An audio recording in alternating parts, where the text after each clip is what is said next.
मुंबईत महापालिका मुख्यालयातील शिवसेनेच्या कार्यालयाची जागा शिवसेना युबीटी आणि शिंदेंच्या शिवसेनेत विभागली जाण्याची शक्यता आहे.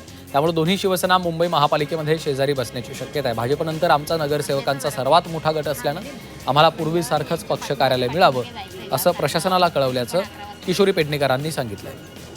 कारण तिथे पण 2 युनिट आहेत ना आपले, कृष्णक आहे आणि यांच्याकडे काय ईव्हीएमचं समर्थन करणाऱ्या शिवसेना युबीटी खासदार ओमराजे निंबाळकरांचं परिवहन मंत्री प्रताप सरनाईकांनी कौतुक केलं. उद्धव ठाकरे आणि संजय राऊतांनाही ओमराजेंनी सांगावं असं सरनाईकांनी म्हटलं. तर झेडपी निवडणुकांनंतर ऑपरेशन टायगर होणार असल्याचं सरनाईकांनी म्हटलंय.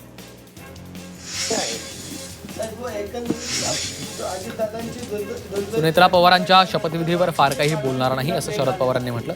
शपथविधी झाला याचा आनंद आहे, संधी दिली याचा आनंद आहे असं पवारांनी म्हटलं. बारामतीमधल्या पत्रकार परिषदेत त्यांनी भूमिका स्पष्ट केली.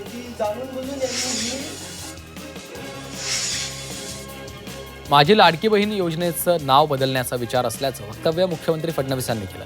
लाडकी बहीण योजनेबाबत अनेक मागण्या आहेत, त्यांच्यावर आम्ही एकत्र बसून विचार करू असं त्यांनी सांगितलं.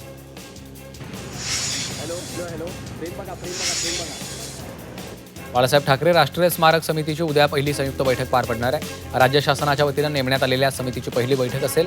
उद्धव ठाकरे आणि समितीमधील सदस्य यांच्यात ही बैठक पार पडणार आहे.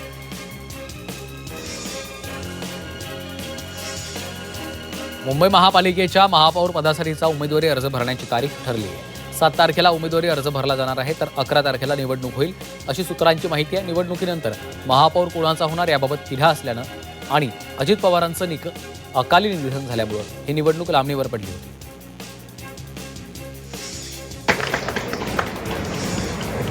बदलापूर नगरपालिकेमधील स्वीकृत नगरसेवक पदाचा तिढा अखेर सुटला. भाजपचे प्रवीण राऊत यांना स्वीकृत नगरसेवक पद देण्यात आलं. भाजपचे वादग्रस्त स्वीकृत नगरसेवक तुषार आपटे यांच्या राजीनाम्यामुळे हे पद रिक्त होतं. त्यांच्या जागी प्रवीण राऊत यांची वर्णी लागली. नगरसेविका रुपाली किस्मत भगत यांच्या पतीनं केलेल्या अनधिकृत बांधकामासंदर्भात त्यांच्याविरुद्ध निवडणूक लढवलेल्या उमेदवार अश्विनी माने यांनी न्यायालयात याचिका दाखल केली होती. त्यानुसार त्यांच्या नगरसेविका पदावर न्यायालयानं तात्पुरती स्थगिती आणली आहे. राहुल गांधींना सभागृहात बोलायचं नाही आहे, त्यांना केवळ खोटे आरोप करायचे आहेत. देशाला, आपल्या सैन्याला बदनाम करायचं आहे असा टोला मुख्यमंत्री फडणवीसांनी लगावला. कोण ठाकरे वाकरे असं म्हणणाऱ्यांनी महाराष्ट्राला पटेल असंच वागावं असा टोला खासदार संजय राऊतांनी लगावलेला आहे. प्रफुल्ल पटेल यांच्या वक्तव्याचा राऊतांनी समाचार घेतला. आमच्यासारखे 242 आमदार आहेत म्हणून मुख्यमंत्री आहेत असं वादग्रस्त विधान शिवसेनेच्या सुहास बाबर यांनी केलं. तर मुख्यमंत्र्यांना विचारा सुहास बाबर कोण आहे असं चॅलेंज आमदार बाबर यांनी विरोधकांना दिलं. तर आमदार बाबर हे मुख्यमंत्री आणि माझ्या खूप जवळचे आहेत, त्यांनी असं का म्हटलं हे पाहावं लागेल.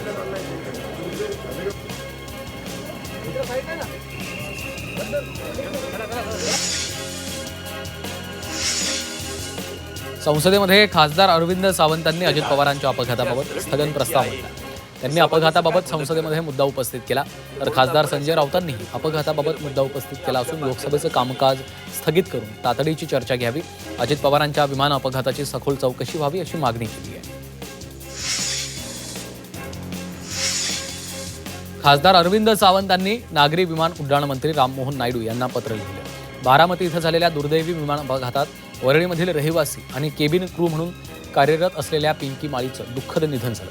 कर्तव्यावर असताना झालेल्या अपघाताच्या नंतर तिच्या कुटुंबास त्वरित नुकसान भरपाई आणि विमा लाभ मिळावा अशी मागणी पत्राद्वारे केली आहे. दोन्ही राष्ट्रवादीच्या विलिनीकरणावरून सुरू असलेल्या कुरघोडीचं राजकारण काही संपण्याचं नाव घेत नाहीये. विलिनीकरणाबाबत अजितदादांसोबत 14 बैठका झाल्याचा दावा देशमुखांनी केला. यातील काही बैठकांमध्ये आपणही होतो असं शरद पवार गटाचे नेते अनिल देशमुखांनी सांगत पुन्हा एकदा चर्चेला खतपाणी घातलं. दिलंच पाहिजे.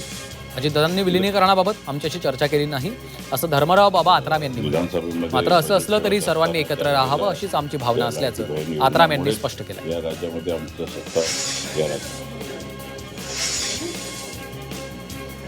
खासदार श्रीकांत शिंदे यांच्या वाढदिवसानिमित्त त्यांच्या चाहत्यांना पाठीवर भला मोठा श्रीकांत शिंदे त्यांचा टॅटू काढलेला आहे. टॅटू काढल्याच्या नंतर या कार्यकर्त्यांना त्यांची भेट घेतली. त्याचा हा व्हिडिओ सोशल मीडियावर व्हायरल होतो. 2020 मधील भारत चीन संघर्षासंदर्भात माजी लष्कर प्रमुख जनरल मनोज नरवणे यांनी पुस्तकातनं केलेल्या गंभीर खुलाशावर संसदेत बोलण्यापासून राहुल गांधींना रोखलं जातं. याविरोधात मुंबई युवक काँग्रेसच्या अध्यक्षा झीनत शबरीन यांच्या नेतृत्वाखाली आंदोलन झालं.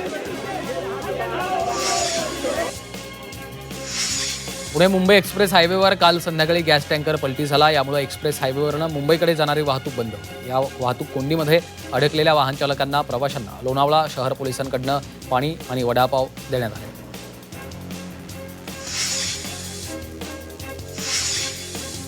डिसेंबर महिन्यात उड्डाण रद्द होणं आणि विलंब या कारणासाठी इंडिगो कंपनीनं प्रवाशांच्या भरपाई आणि सुविधेपोटी 22,68,00,000 खर्च केले. नागरी हवाई उड्डाण राज्यमंत्री मुरलीधर मोहोळ यांनी लेखी उत्तरात राज्यसभेत ही माहिती दिली आहे. सोन्या चांदीच्या दरात पुन्हा वाढ झाली. सोन्याच्या दरात 6,500 रुपयांची वाढ तर चांदीच्या दरात तब्बल 15,000ची वाढ झाली. सोन्याचा दर जीएसटीसह 1,63,700 रुपये तर चांदीचे दर 2,95,600 रुपयांवर पोहोचले.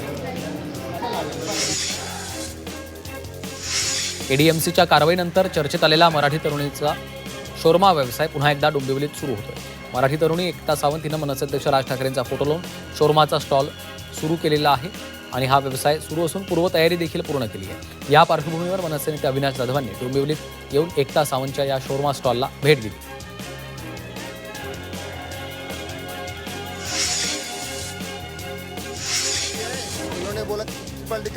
विरारच्या ग्लोबल सिटी नाक्यावर रस्त्यावरील फेरीवाल्याकडनं गटाराचं दूषित पाणी सफरचंद आणि द्राक्षांवर टाकलं जात आहे आणि त्याची विक्री केली जाते. असा धक्कादायक प्रकार घडलाय.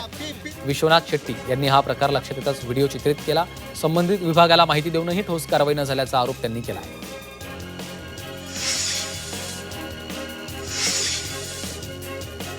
मुंबई महानगर प्रदेशमध्ये वायू प्रदूषण रोखण्यासाठीच्या उपायांवर देखरेख ठेवण्यासाठी द्विसदस्यीय देखरेख समिती स्थापन करण्यात आली.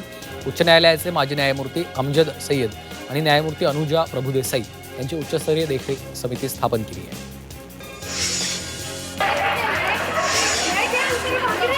मुंबईच्या महालक्ष्मी भागात कचऱ्याच्या ढिगाऱ्याला भीषण आग लागली. अग्निशमन दल घटनास्थळी दाखल झाला आणि आग आटोक्यात आणली.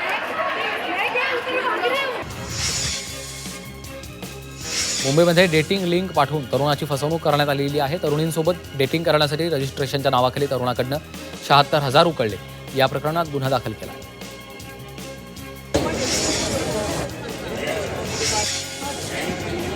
नालासोपाऱ्यात पोलिसांनी कोम्बिंग ऑपरेशन सुरू केलेलं आहे. यामध्ये बेकायदा राहणाऱ्या 109 नायजेरियन नागरिकांना ताब्यात घेण्यात आलं. ड्रग्ज विक्री प्रकरणात नालासोपाऱ्यात पोलिसांची कारवाई झालेली आहे. कल्याण कोळसेवाडीतील तरुणीवर लग्नाचा आमिष दाखवून लैंगिक अत्याचार करणारा आरोपी फरार झाला. बलराज सिंग असं या आरोपीचं नाव आहे. त्याला पोलिसांनी अटक केली होती. राष्ट्रवादी काँग्रेस नाशिकचे जिल्हाध्यक्ष रवींद्र पगार यांचं निधन झालं. 2012 पासून त्यांनी नाशिकमध्ये राष्ट्रवादी पक्षाचे जिल्हाध्यक्ष म्हणून मोलाचं योगदान दिलेलं आहे.